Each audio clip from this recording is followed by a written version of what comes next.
Primeiro que a discussão não leva a nada, porque a Constituição aí está e vai ser como ela determina. É eleição. E qualquer pessoa, mesmo semi-analfabeta, como é o candidato do PT, é candidato a presidente, está tudo bem, isso não tem dúvida nenhuma.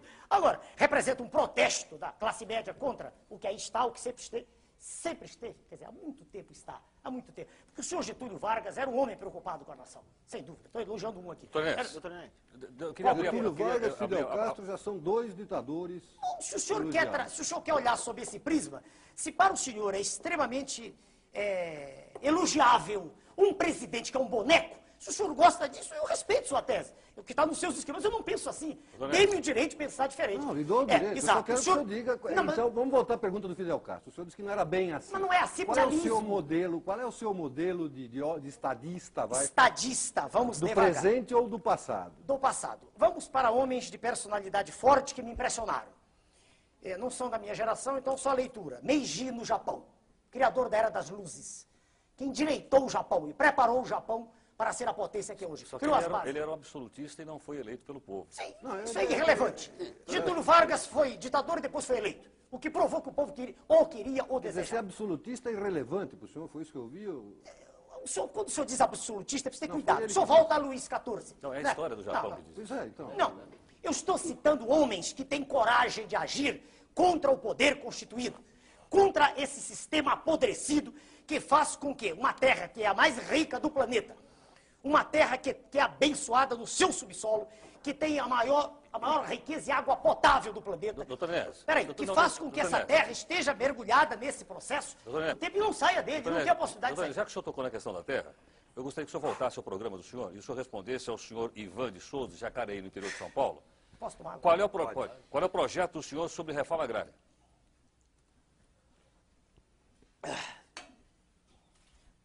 Desculpe, tomando água. É que o calor aqui, os telespectadores não sabem, é terrível.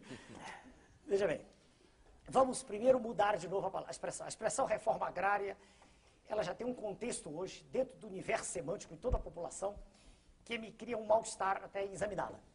Eu prefiro responder ao senhor assim, de modo também sintético. É fundamental que seja feita uma reordenação do processo agrícola. Vou lhe dizer rapidamente os pontos que já estão estabelecidos, que muitos ainda há a estabelecer. Alguns, do nosso ponto de vista. É preciso que haja crédito rural mesmo, e não de faz de conta. Ou seja, é preciso que se privilegie o pequeno produtor, que se privilegie também o médio produtor, que se volte a fazer, como no passado se fazia, um investimento maciço no campo. Nós temos sol o ano inteiro e poderíamos ter 2 ou 3 safras por ano. É uma questão de investimento. É preciso que exista todo um sistema de apoio ao homem do campo, que hoje é alijado praticamente de todas as vantagens que tem o homem da cidade.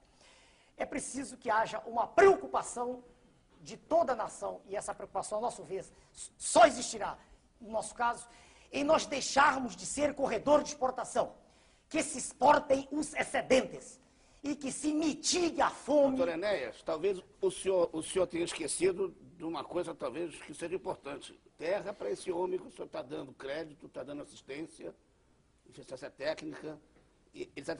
O senhor daria terra para o homem sem terra? Existe toda uma faixa de terras que pode ser ocupada, no momento, sem nenhuma desapropriação. Essa questão é extremamente séria e eu não me permito, sem ter o acesso à informação precisa, fazer uma afirmativa que seja uma aleivosia.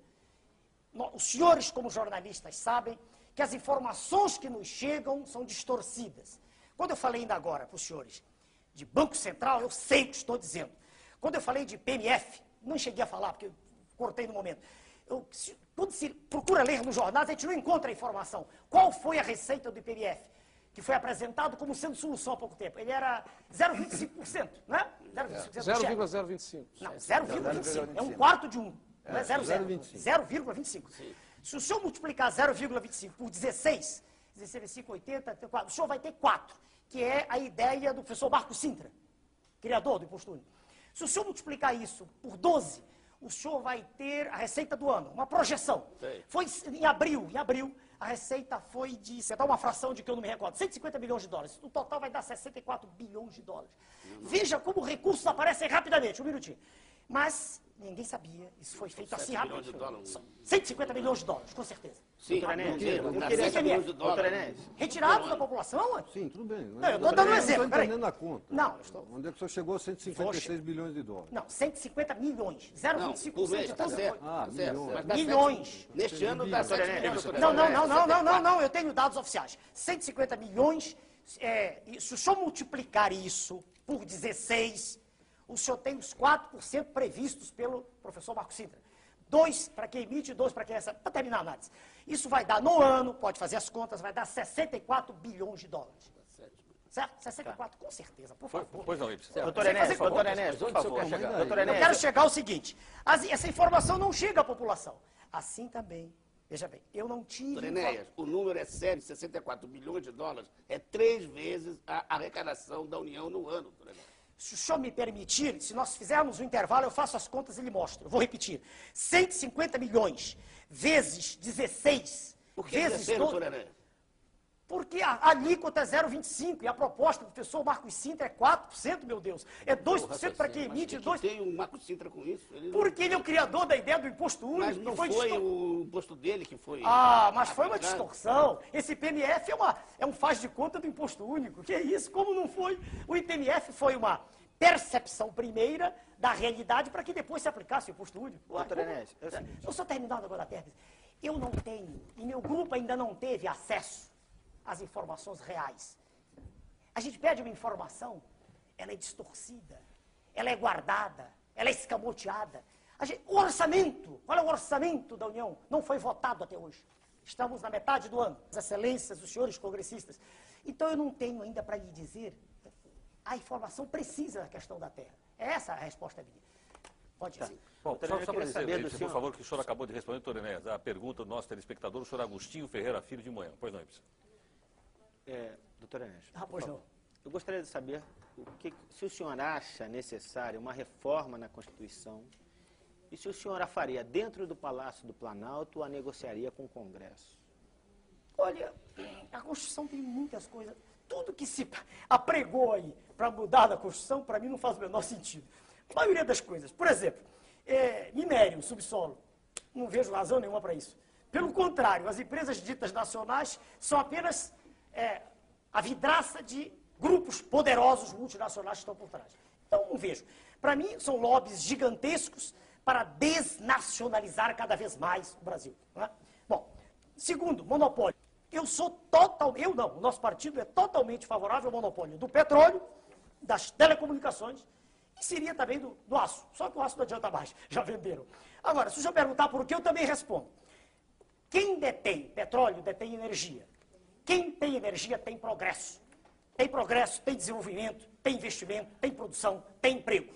Ora, abrir o monopólio, quer dizer, desfazê-lo, o senhor dirá, não, mas são empresas nacionais. Não necessariamente. Pode ocorrer o mesmo que ocorreu com mineradoras. Grupos poderosos alienígenas estarão aqui daqui a pouco. Doutor Enéas, estou recebendo uma informação aqui. Apenas o senhor levantou uma questão, essa questão da pessoa ser culta ou não. Eu sou Francisco Magalhães, de Goiânia. Em Goiás, pergunto ao senhor o seguinte. O que é que o senhor faria com o atual primeiro-ministro da Inglaterra, o senhor John Major, que só tem o 2º grau? Mas o 2º grau pressupõe um nível médio de escolaridade. O que eu faria com ele? Veja bem, todas as vezes que eu ouvi o senhor John Major Marx, eu não vi em cultura. Eu não vi nele um nível de instrução tão abaixo da média, como quer o senhor telespectador dizer. Perdoe-me, o senhor não faria nada. É um homem que, quando se... Doutor Enéas. Agora só um instantinho, para barrar. Que deveria ser exigido, quer dizer, o mínimo, só isso. Tá, o senhor disse o que o senhor não adotaria numa revisão constitucional. Ah, não, sim. Mas o que o senhor faria e se o senhor negociaria isso com o Congresso? Veja bem. O presidente eleito, ele dispõe hoje de um instrumento jurídico que é válido, é legítimo, né? Que é a medida provisória. Que é usada, há poucos dias perguntaram no Jornal do Brasil, o senhor usaria? Claro. A medida provisória permite ao presidente da República uma ação rápida. Então, a medida provisória ela é usada no sentido de vencer uma questão emergencial. Aliás, no Brasil, nós vivemos em permanentes questões emergenciais. Tudo é o Brasil não vive em regime de urgência, vive em emergência. Né? A gente poderia falar 2 campeonatos mundiais. O Brasil é campeão do mundo em doença de Chagas, tripanossomose americana, é campeão do mundo em esquistossomose mansônica, campeão em doença de Chagas. O senhor Carlos Chagas falava nisso no início do século. Bastaria acabar